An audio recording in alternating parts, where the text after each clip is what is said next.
All of this stuff that's been presented around this Isaac case and these drones, it's all very interesting, but all of this hinges on the testimony of some guy named Isaac. I need some kind of evidence to support this, and I think we'd have to investigate this further to really know if any of this is true.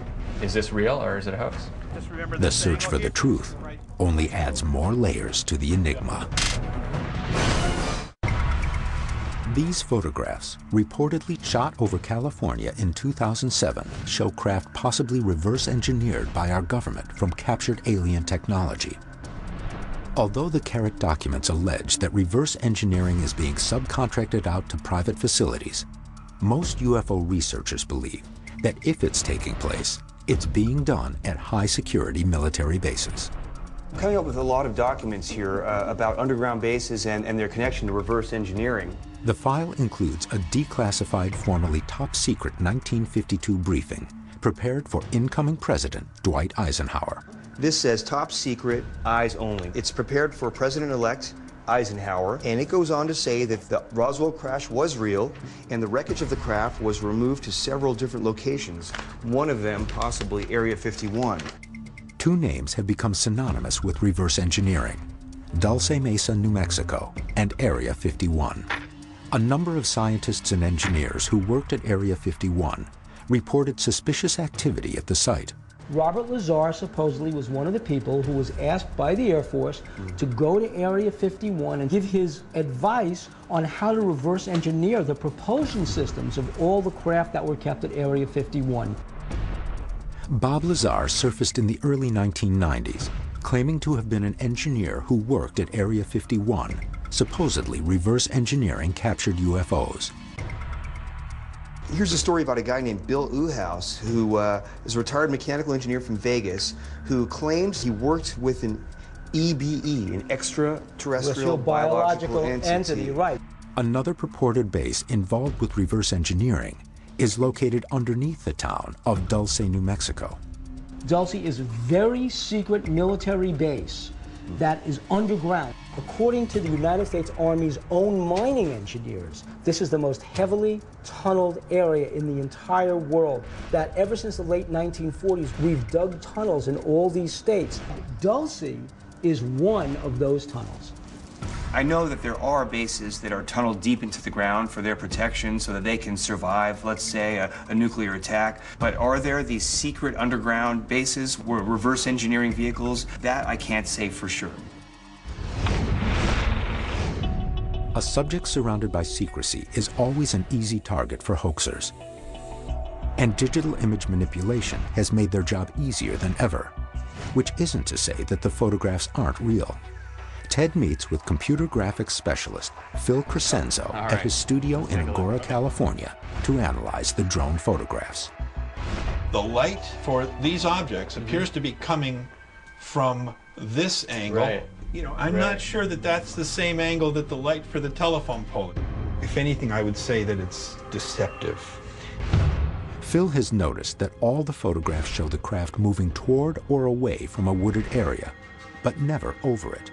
None of these shots really have the ship behind woods, where you would think someone, if they saw a craft like this, would be shooting constantly, and one or two of these shots would have it behind a lot more foliage. That it's much easier to make a composite when you have all these straight lines, and for instance, if you were to try to put this craft behind a number of leaves. And I noticed that in this whole sequence of images, there are none where the craft is behind anything. You know, either it's a really, really well-crafted hoax or a real image. It leaves me wondering, you know, what would it take to create these kinds of fake photos? You remember the frame that I told you to look? This shot. This is it right here. I shot it yesterday, and I left a nice spot for me to put something into that frame. I just did a quick approximation of what the lighting might be for this shot and rendered a 3D object out. If I just bring the object in and lay it in the shot, we get a pretty stark image here. To my eye, it seems clear the object's just stuck on there. Stuck on there. So the first thing, I would render it with some motion blur. Even objects that are moving fairly slow should have some motion blur on them. Does a blur occur on the drone photos? It's sort of one thing that I feel like I'm missing when I look at these photos, is a little bit of motion blur. I don't see any rotation, I see no motion blur at all. It appears to be stationary, and that conflicts with the fact that the craft is moving across those telephone wires and moving across some of these parts of this scene. Now, the only thing that this is missing to sort of fit into the shot is to have the grain from the background applied back onto the ship. Right. I mean, look at that. Yeah, it definitely looks a lot better after you've applied those effects. Exactly. It's impressive. I mean, you know, you've got it, to my eye, looking like maybe 99% believable that there's a UFO flying in your front yard.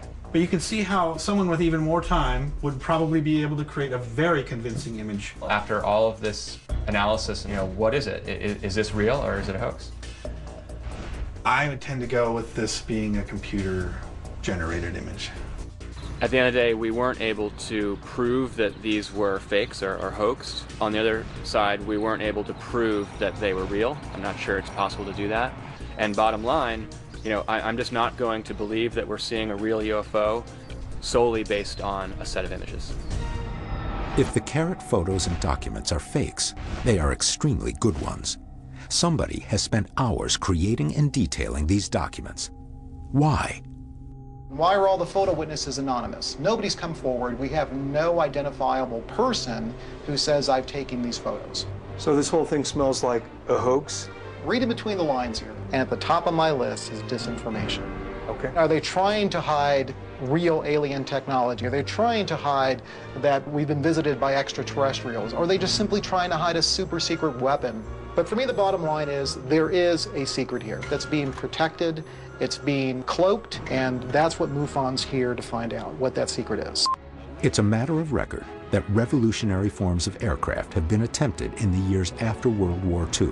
Rather than reverse engineer alien technology, most companies all the way back in the 1950s simply created their own technology from scratch. In 1953, Avro Canada demonstrated Project Y2. Yes, a genuine flying saucer. The Avro car was an 18-foot saucer that used a turbo rotor for upward propulsion. But even after spending millions of dollars in research and development, the craft could hover only up to 8 feet at a maximum speed of 20 knots. Other disc-shaped craft all proved unstable, unflyable, and dangerous.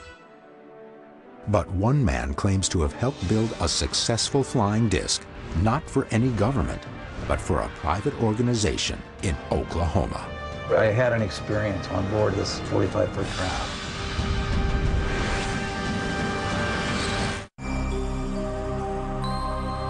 Ralph Ring is a technician who worked closely in the 1950s and 60s with Otis Carr, an inventor who claimed to be a protege of Nikola Tesla. Carr believed he could build a working flying disc, and Ralph Ring asserts they succeeded. Ralph, how did you meet Otis T. Carr? A friend of mine introduced me to a group called Understanding that was studying stuff like science.